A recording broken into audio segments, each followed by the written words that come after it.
El gobierno no descartó un alza en la tarifa del transporte público de la región metropolitana durante el primer semestre de 2023.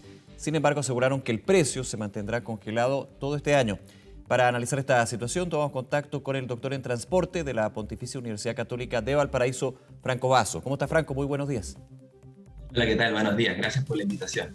A ver, te hago la pregunta bien en concreto. ¿Es inevitable que ya a partir del próximo año tenga que subir el precio del transporte público? No necesariamente. Para eso hay que entender un poco cómo funciona el sistema de ingresos y egresos de Transantiago.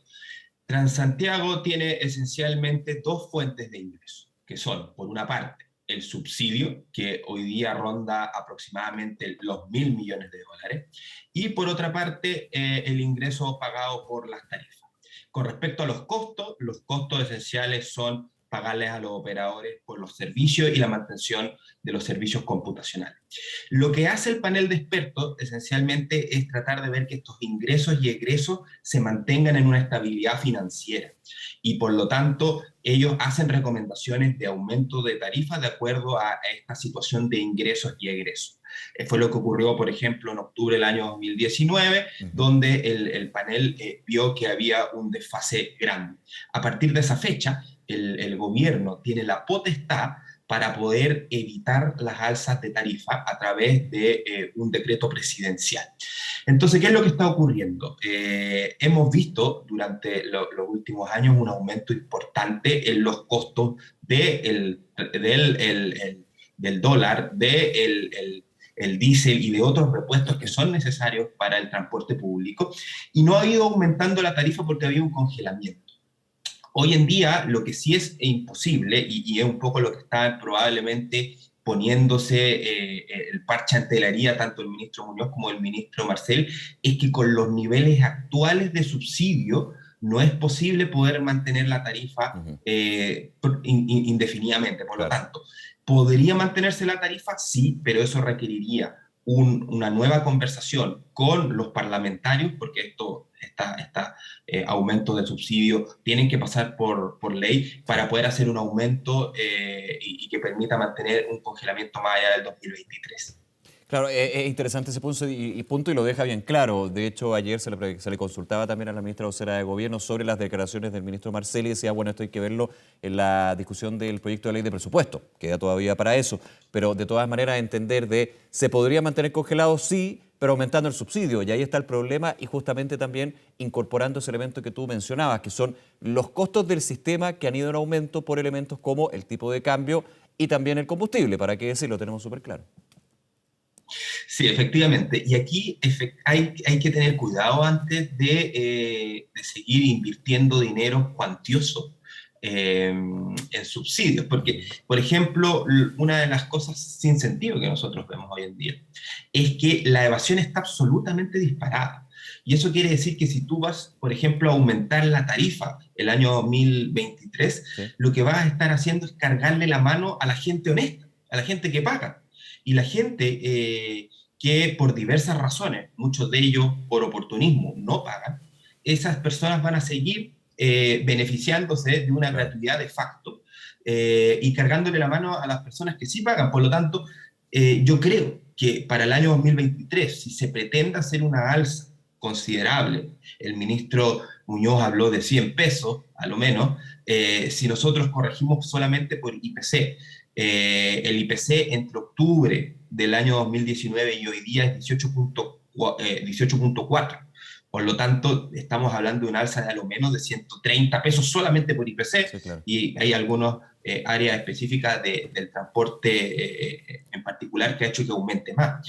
Por lo tanto, antes de generar cualquier tipo de aumento, lo que a mí me parece justo es que haya un real control de la evasión.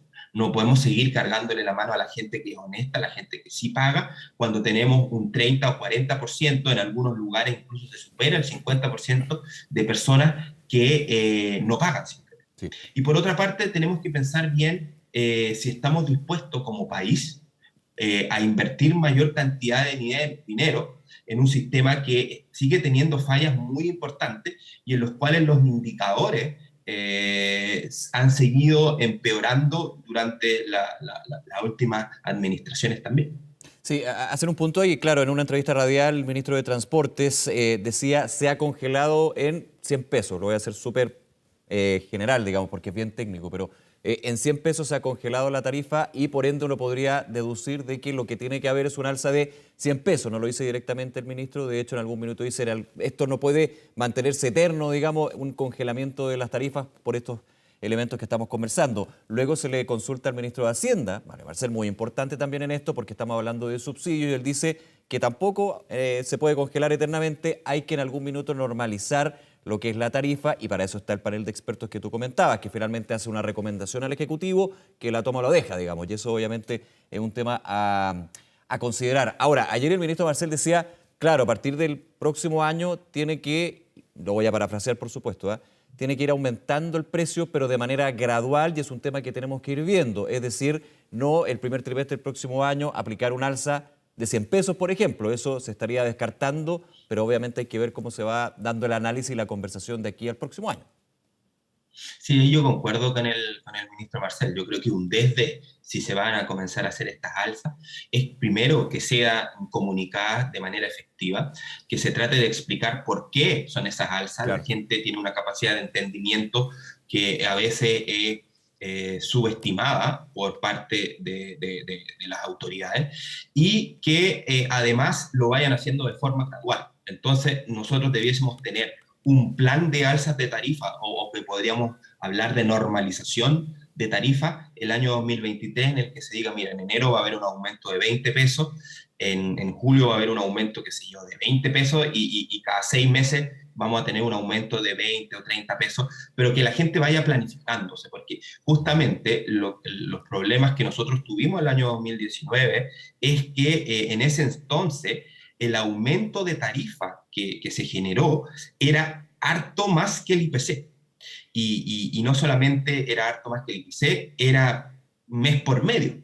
Ujú. Entonces la gente obviamente no entendía bien qué es lo que estaba ocurriendo y ahora para evitar que puedan haber manifestaciones importantes como se generaron en el estallido, que finalmente yo creo que gran parte del temor que tiene en general la clase política, pero el Ejecutivo en particular, tiene que haber una correcta Claro, lo comunicación, que es pasa es decir, que explicar, ¿sí? es importante, perdona Franco, es importante eso, porque aquí uno recuerda lo que son los 30 pesos y luego la frase de los 30 pesos, no son 30 pesos, son 30 años. Evidentemente, ese fue un detonante en el análisis de ahora, ya mirando el 2019, que se dio para las manifestaciones de estallido social, pero de todas maneras habían otros temas que se arrastraban, digamos, pero aquí hay un punto no menor que fue el descontento, porque también era un tema de la región metropolitana, no a nivel nacional, sobre el alza del pasaje del transporte público, pero sí es un tema que obviamente uno tendría que considerar, hay un antecedente. Sí, gran parte yo creo del temor político, si quieres, tiene que ver con esos recuerdos del estallido social. Entonces, justamente para no cometer ese tipo de errores nuevamente, hay que tratar de avanzar en un plan escalonado de aumento de tarifa, pero que vaya acompañado de verdad con un control de la evasión. Porque justamente si no, la sensación de injusticia entre las personas que hacen todo lo posible para pagar su pasaje y que ven al lado a alguien que pasa por debajo del torniquete, es algo que genera mucha frustración. Si hay algo que genera frustración es sentir que no somos todos iguales y que se le carga la mano a unos por sobre otros.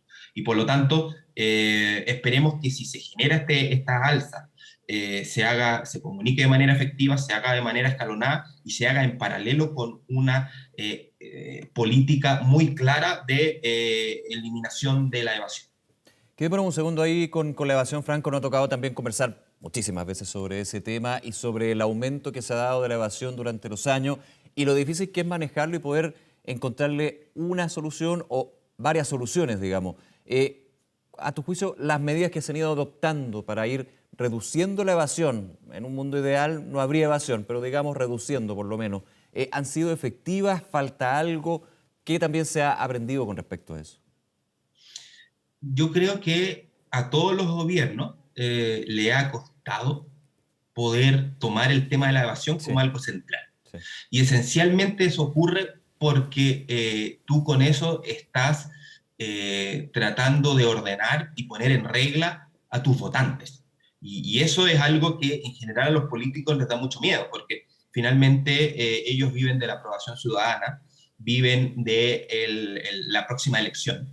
Y tú, cuando tienes que tomar una medida que es para la clase trabajadora, es muy difícil poder hacerlo. Claro, si esto lo hiciéramos y vamos a poner mano dura para la evasión de la gente de mayores ingresos, eso no hay problema, vende muy bien y es muy fácil hacerlo. Pero para el caso de algo que es un derecho, que es realmente algo tan masivo, a los políticos les cuesta, pero tenemos que entender que no existe sistema en el mundo en el cual podamos funcionar con niveles de evasión como los que tenemos acá.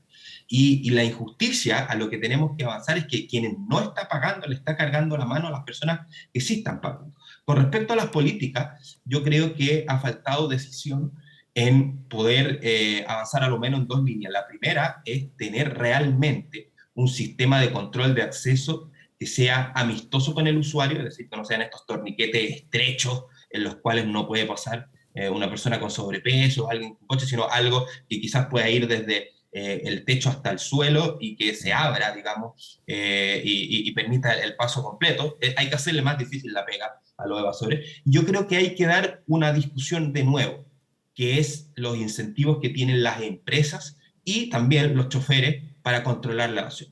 Yo soy académico de la PUCB en Valparaíso, me muevo en transporte público en esa región también a menudo. Y en esa región y en el Gran Valparaíso, tú no ves a una persona que no pague. Y eso esencialmente es porque existe este incentivo al pasaje cortado. Ahora, claro, eso te genera perjuicios. Recordemos las micros amarillos, las competencias, el maltrato a los estudiantes. Entonces, hay que avanzar en generar ciertos incentivos que hagan que tanto las empresas como los conductores tengan el incentivo a por lo menos verificar que se pague, sin volver al extremo de que los choferes o cortaban el pasaje o no comían. Entonces yo creo que podemos avanzar en un intermedio que haga y que alinee los incentivos de todas las partes involucradas. Franco Basso, doctor en transporte de la Pontificia Universidad Católica de Valparaíso. Franco, como siempre, muchas gracias por acompañarnos esta mañana. Que esté muy bien. Un gusto. Hasta luego. Nos vemos. Chao.